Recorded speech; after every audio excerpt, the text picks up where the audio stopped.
Hello bachcho, let's read this question. The question says niobium crystallizes in body centered cubic structure if its density is 8.55 gram per cubic centimeter. Calculate atomic radius of niobium given its atomic mass 93 atomic mass unit. तो यहाँ पे हमारा की concept क्या होगा? यहाँ पे हमें डेंसिटी गिवन है, तो डेंसिटी निकालने के लिए हम क्या फॉर्मूला यूज करते हैं?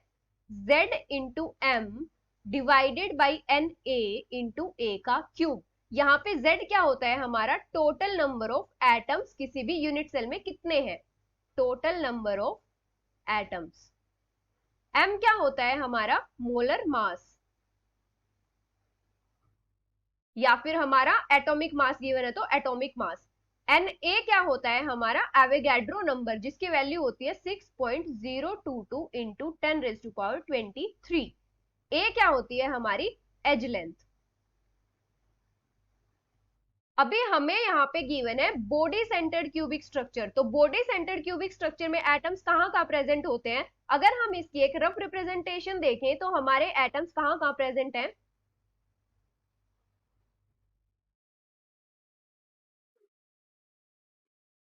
एटम्स प्रेजेंट होंगे सारे कॉर्नर्स पे इस टाइप से, और एक एटम प्रेजेंट होगा बॉडी सेंटर में। अभी अगर हम यूनिट सेल की एज लेंथ को ए कंसीडर करें तो हमारा एज लेंथ और जो रेडियस है एटम्स की उसका रिलेशन क्या होगा? जैसे हमारा ये बॉडी डायगोनल है, इस बॉडी डायगोनल के ऊपर ये तीन एटम्स लाई कर रहे हैं और ये एटम्स एक दूसरे को टच कर रहे हैं, तो ये टोटल डिस्टेंस हमारा कितना है? 4r, क्योंकि इस एटम की ये वाला रेडियस और ये वाली रेडियस और इस एटम का पूरा डायमीटर या फिर ट्वाइस ऑफ इट्स रेडियस। और हमारा बॉडी डायगोनल कितना होता है? a√3। बॉडी डायगोनल हम फाइंड आउट कर सकते हैं पाइथागोरस थ्योरम से, क्योंकि यूनिट सेल की सारी एजेस जो होती है वो इक्वल होती हैं और हमारे एंगल्स जो होते हैं वो 90 डिग्री के होते हैं। तो ये हमारा रिलेशन हो जाएगा रेडियस ऑफ एटम और edge length of unit cell के बीच में। अभी बॉडी सेंटर्ड यूनिट सेल में टोटल नंबर ऑफ एटम्स हमारे पास कितने होते हैं? हमारे कॉर्नर्स पे टोटल एटम्स है 8 इंटू 1/8 वो कॉन्ट्रीब्यूट कर रहे हैं, और एक एटम हमारा बॉडी सेंटर में प्रेजेंट होता है जो किसी में भी कॉन्ट्रीब्यूट नहीं करता है। तो हमारे पास टोटल नंबर ऑफ एटम्स कितने हो जाएंगे? 2।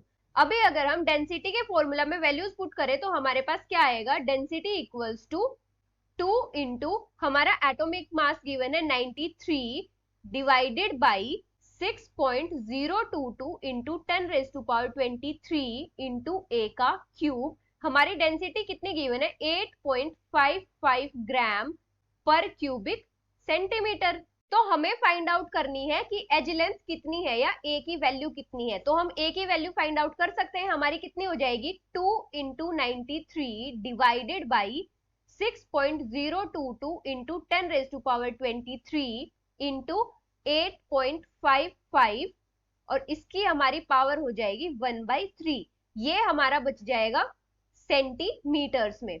तो हमारी ए की वैल्यू कितनी आ जाएगी? 3.31 इंटू 10⁻⁻8 सेंटीमीटर। अभी जो हमने रेडियस ऑफ एटम और एज लेंथ के बीच में रिलेशन निकाला था वो कितना था? 4r equals to a√3। तो यहां से हमारा r कितना आ जाएगा? a√3/4। तो यहां से हम radius of atom find out कर सकते हैं। तो हमारी रेडियस कितनी होगी?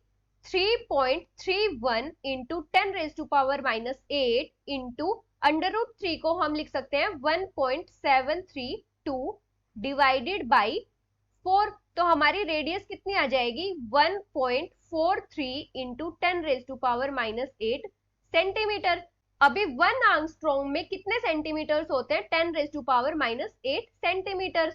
तो इसकी जगह हम आंगस्ट्रॉम लिख सकते हैं, तो हमारी रेडियस कितनी हो जाएगी? 1.43 आंगस्ट्रॉम। तो ये हो जाएगी हमारी नायोबियम की radius. So this is the final answer. Hope you understood it well. Best of luck.